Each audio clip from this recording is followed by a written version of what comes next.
The Columbus Zoo and Aquarium celebrating a successful start to fall after a big showing over the weekend at the Jack Hanna Fall Fest, which featured pumpkin carving, other fall kinds of activities. Fall Fest was, of course, in honor of the season and Jungle Jack Hanna's 35th anniversary at the zoo. And Susie Rapp is here with some very frisky visitors with more on about what's happening at the zoo this fall. Well, you know, Tracy, a lot of people don't realize fall is probably my favorite time of year at the Columbus Zoo, because as you can tell here in the studio, I think with the cooler weather, animals are a little more active. These certainly are. Well, these are very active. My. This is a treat, because these are 12-week-old Emmure, or also known as Emmure Leopards. And what are their names? Well, they're not named right now, Tracy, and I'll tell you why.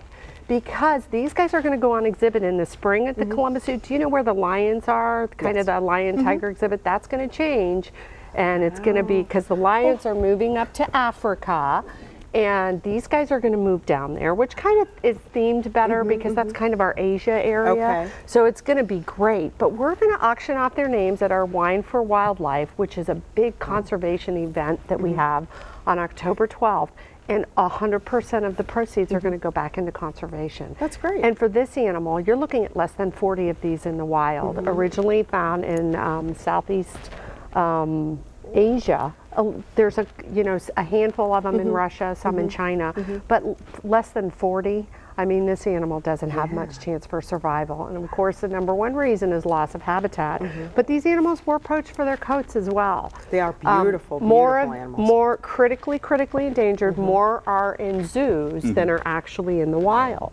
And these are just two little girls, little babies. Wild girls. Wild girls. Well, you know what, Eric? Leopard good girls thing gone that you say wild. that. Oh, my. Because I think people get the false assumption that because they're hand-raised, they're tame.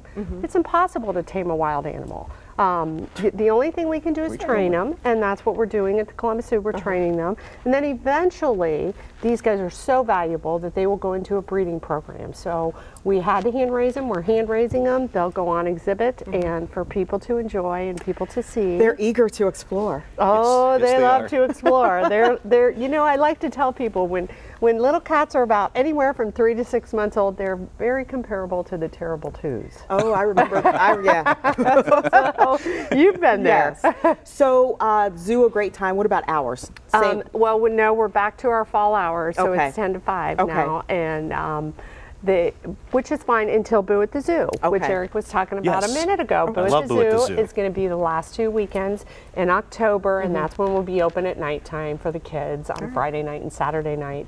But it's the best time, I'm telling you. If you have some free time, go to the zoo. And it sounds like this weekend's supposed to be a great gorgeous. time, yeah. So Yes. it'd be a great time to get Keeping out our fingers there. crossed on that one, but yeah, it Oh, looks come really on, good. No, it Eric. does. It looks beautiful. It looks Get on that beautiful this computer and weekend. make some changes. I'll make some- sure it's perfect make some for keystrokes. us. That's right. Well, Susie, thank you for coming in. Before Thank we leave, we'll get a quick look out the door.